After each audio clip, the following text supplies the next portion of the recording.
Bernie, are we waiting for Gadsy still? Yeah. All right. Let's make a video.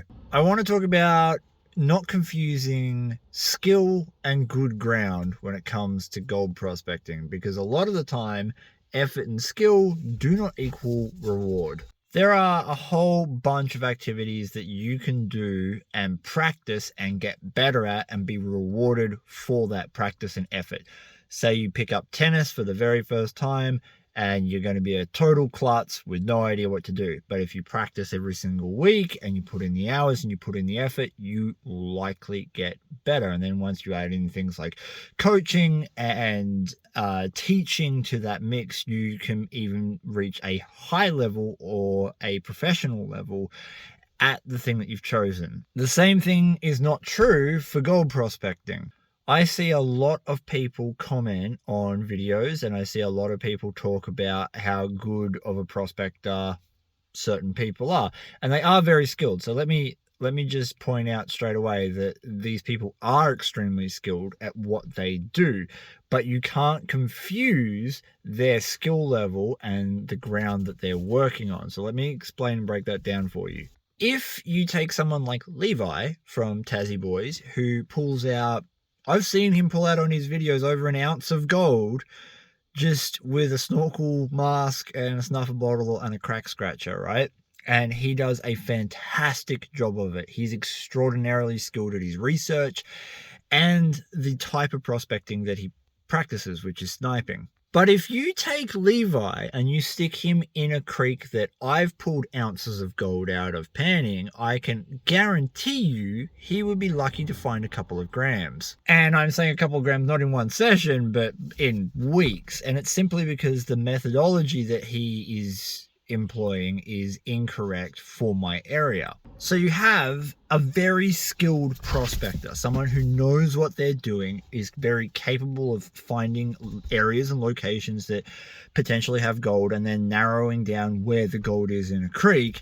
But you take him out of that environment and you place him in a different environment, those same skill sets don't necessarily net him gold.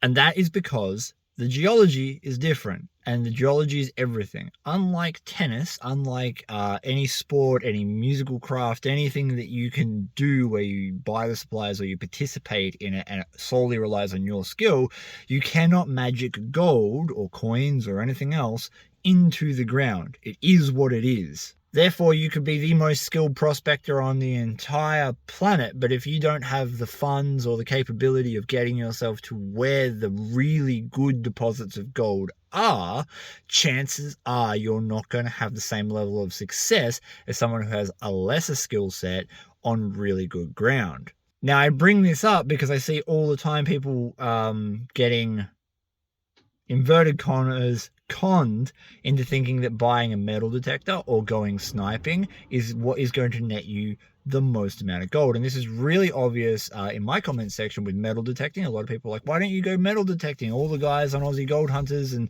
all the guys on YouTube out in Australia are finding huge nuggets. Well, the geology's wrong. This area is not conducive to the nuggets. Like, yeah, I found some very small sub-gram pieces of gold, and I've even found a couple of pieces that are over a gram in 6 years of full-time prospecting, almost 7 years of full-time prospecting. Whereas I went to the Golden Triangle recently, and on the very first day, the very first spot we went to, I pulled out a dozen nuggets because we were on the right ground.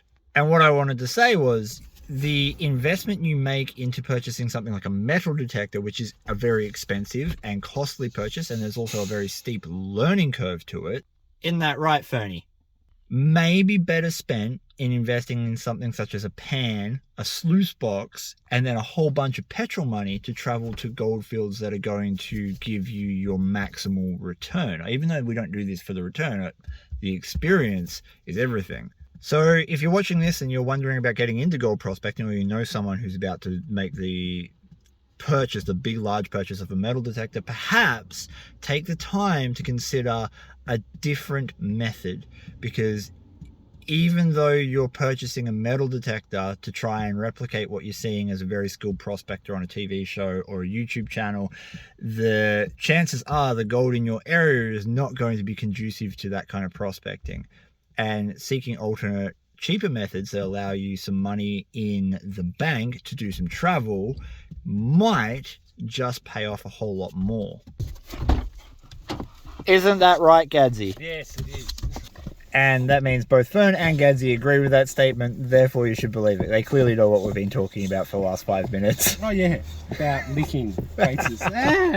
So I will leave you with that thought. If you've got any follow-up questions, I'd love to hear them. Drop them in the comments below. And until next time, lick some Gadsy ears.